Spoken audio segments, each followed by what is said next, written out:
अब फैसला यही दोनों के बीच में होने वाला है। अब यही आर पार की लड़ाई होगी कि राजा का बेटा राजा बनेगा कि जो काबिल होगा वो राजा बनेगा।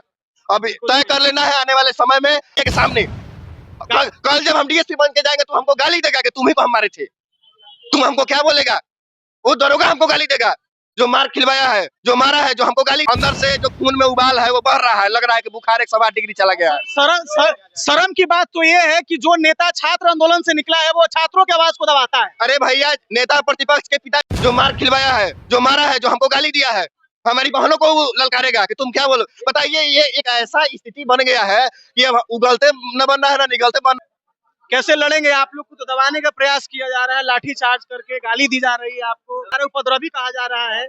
दबाने का राजतंत्र है या लोकतंत्र समझ में नहीं आ रहा है। ये तो अभी हम लोग 10 दिन से हम लोग को भी समझ में नहीं आ रहा है कि राजतंत्र है कि लोकतंत्र है। क्योंकि अगर लोकतंत्र होता इस बिहार में और लोगों की चुनी हुई सरकार, अगर आप जो बैठे हैं नुमाइंदे मुख्यमंत्री आवास में, उप मुख्यमंत्री आवास में, मंत्रिमंडल में, विधानसभा में, लोकसभा में, अगर वो समझते कि हम इन्हीं विद्यार्थी के गार्जियन, अभिभावक, माता पिता, उनके रिश्तेदार से चुन के आते हैं, उनके गांव से, घर से आते हैं, तो शायद वो नहीं करते। लेकिन शायद वो भूल गए हैं। और हम ये देख रहे हैं कि पटना दिल्ली में जब नेता चुन के चले जाते हैं तो जो वोटर है, जो सपोर्टर है, उन्हीं को भूल जाते हैं, उन्हीं को लात मारने लगते हैं, उन्हीं पर लाठी बरसाने लगते हैं, उन्हीं की मां बहन को गालियां देने लगते हैं। बिल्कुल सही बात हम लोग के साथ हो रहा है। उस दिन जब बीपीएससी ऑफिस में हम लोग गए थे तो हम लोग के साथ भी वही हुआ। हमारे साथ जो भी लोग थे, खासकर हमारी जो बहनें थी, उन पर पुलिस वालों ने 2 हाथी लाठी मारी, गालियां भी दी, खुलेआम मीडिया के सामने गालियां दी। वीडियो पड़ा हुआ है, सारा चीज लोग देख रहा है।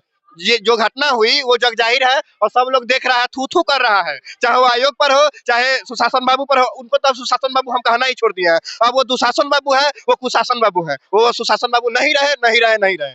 पहली बात। दूसरी बात ये है कि हम लोग की जो मांग है बीपीएससी 17वीं की री एग्जाम का, वो तो बाबू हम लेके रहेंगे। वो चाहे आप हंस के दो, चाहे रो के दो, चाहे गा के दो, चाहे सो के दो, चाहे जाग के दो, जैसे भी दो, लेकिन देना पड़ेगा।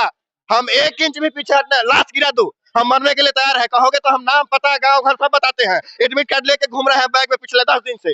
तुम आओ तो तुम्हारा प्रतिनिधि आए तो यहाँ हमसे बात करने के लिए ना। अगर दूध का दूध पानी का पानी कर दिए तो फिर मेरा भी नाम नहीं। उनको हम इतना प्रूफ दे देंगे। वो लोग प्रूफ मांगते हैं, सम्राट चौधरी प्रूफ मांग रहे हैं। वो तो निखट्टू है, निकम्मा है, मतलब बेकार है। वो जो पगड़ी बांधता है ना, हमको लगता है कि वो जब पगड़ी उतारता है तो उसका दिमाग भी निकल के बाहर आ जाता है। उसके पास कुछ है भी नहीं, वो खत्म है, वो तो बेकार नकारा है। वो उसको हम कुछ नहीं समझते हैं।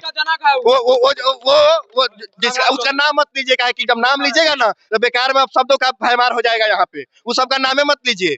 दूसरी बात यह है कि री एग्जाम के लिए हम लोग जो 10 दिन से हाथ जोड़ रहे हैं कि बाबूजी दे दीजिए, भैया जी दे दीजिए, चाचा जी दे दीजिए, मौसा जी दे दीजिए, अब नहीं होगा। कल से हम लोग का स्ट्रेटजी चेंज होगा।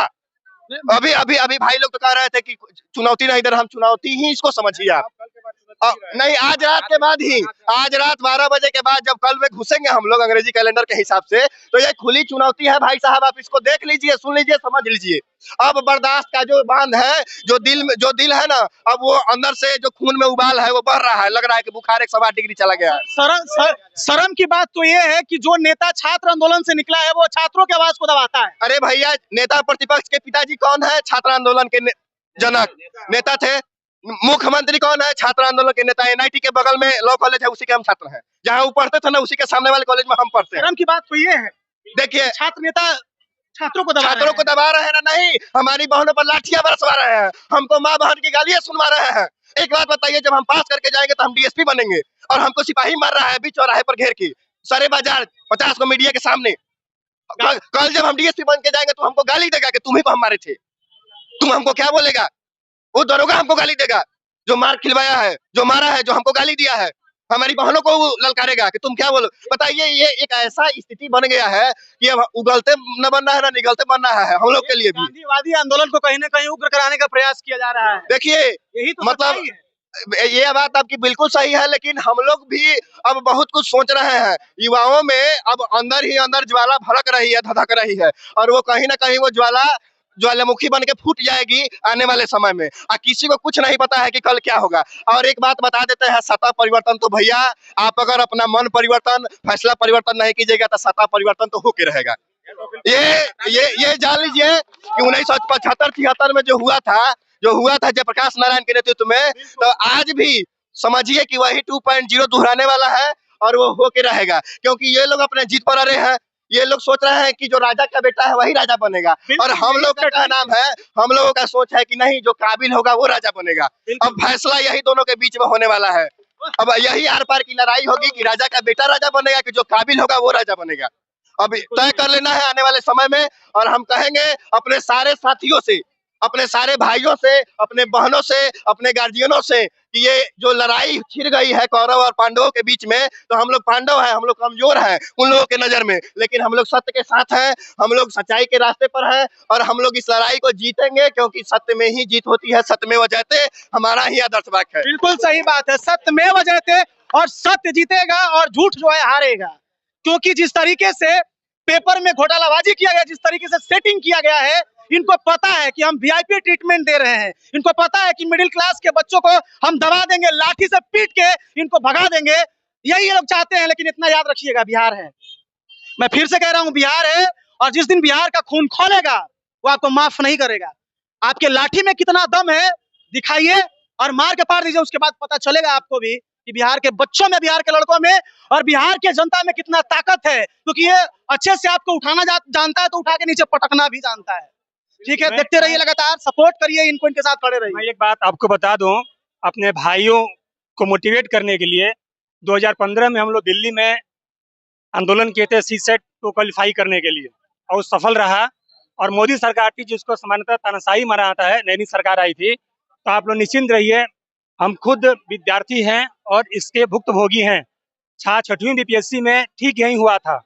आप लोग इस बात को समझिए कि ये कोई संयोग नहीं है कि एक परीक्षा सेंटर में धांधली हो जाती है और परीक्षा को कैंसिल कर दिया जाता है और फिर दोबारा लिया जाता है। ये जानबूझकर करवाया जाता है। जो लोग भी अंदर हैं उनको इस बात के लिए तैयार किया जाता है कि आप जाइए, धांधली कीजिए, 12,000 लोगों का पेपर कैंसिल होगा, दोबारा होगा, और उसमें अपने लोगों को लेकर एंट्री कराई जाएगी। लगभग 2,000 से ज्यादा पोस्ट है, 20-22,000 रिजल्ट आने वाला है।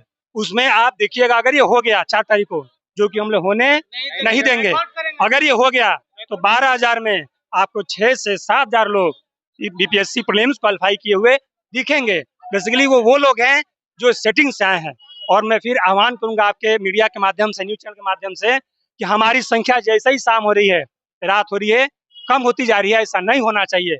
मैं खुद दिल्ली विश्वविद्यालय से पढ़ा हूँ, मैं आईएएस के लिए मैं उस एग्जाम को भी क्वालिफाई किया हूँ कई स्तर में, फाइनल सिलेक्शन नहीं हो पाया। लेकिन जब हम लोग आंदोलन किए थे तो समय वो बढ़ा आगे।